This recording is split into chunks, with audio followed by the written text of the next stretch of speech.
عليكم ورحمة الله وبركاته. أعزائي المشاهدين والمتابعين، أهلا بكم في حلقة جديدة من حلقات الكرة مع العمدة.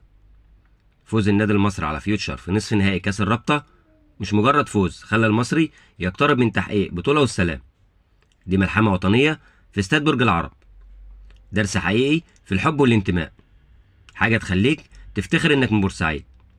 الناس اللي سافرت مخصوص عشان تشجع فرقة بلدها دي ناس تستحق التكريم.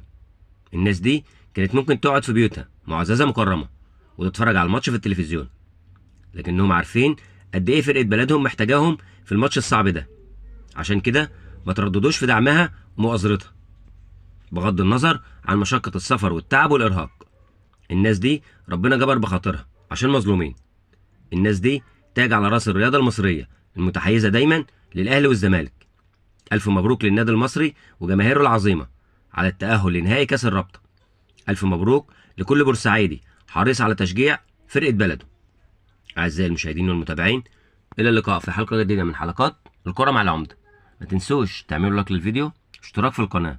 دمتم في رعاية الله.